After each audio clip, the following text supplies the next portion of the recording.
Craft Ideas, and this is your Monday morning brief. Last week I talked about the importance of using your doodles and sketches in a sketch pad into your design work.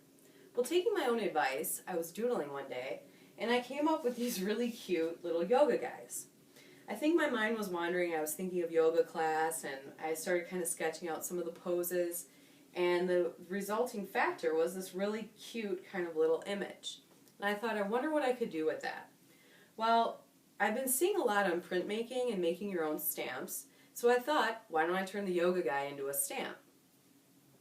I wound up using a piece of plexiglass, and I ended up cutting my little design out of kind of an adhesive back foam. I just stuck my little yoga guy on that piece of plexiglass and used him as a stamp, and the result was really cool. I just stamped on black cotton fabric, and I love the pattern, and I love how it kind of turned out. And my yoga guy is in all different directions. I used yellow and red paints, and I just love it. Now, I'm not sure what I'm going to do with finishing wise, but it kind of looks like the perfect size for maybe a mug rug. So when I'm drinking my tea or coffee, I have my little yoga guy right there with me while I'm working. So kind of like that idea. Getting into the printmaking range of topics, I had a copy of Stamp It, and it's a DIY book on how to make your own handmade stamps.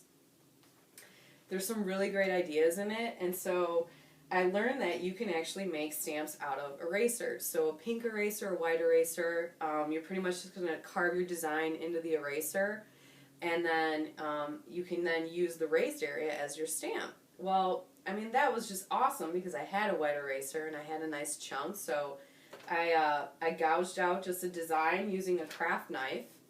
If you have a linoleum cutter, you can also kind of remove the surface that way, but I didn't have one, so I just used the X-Acto knife and came up with just this weird pattern, and the result was really cool. It was like a block print, and I just played around with different acrylic paints, and just to kind of see what looked good, and it was really fun and really cool. And obviously the area that I gouged out is this white area, and then the colored areas are the raised areas on the stamp.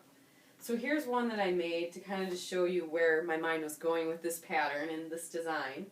But just using two colors, I created this really cool print block, alternating squares with colors, and flipping the design around. And I think I'm going to do a few more and maybe sew them together into a table runner, or use them as a hanging, or even make a quilt perhaps. But I just thought that was really fun, and it was neat because I made that my own stamp, and this is the end result from it. So if you have any tips on making your own stamps or on printmaking, please send me an email. I'd love to hear about them. My email is aniemiec@amoscraft.com. From everyone here at Craft Ideas, we wish you a wonderful week, and we also wanted to say Happy St. Patrick's Day. Happy crafting.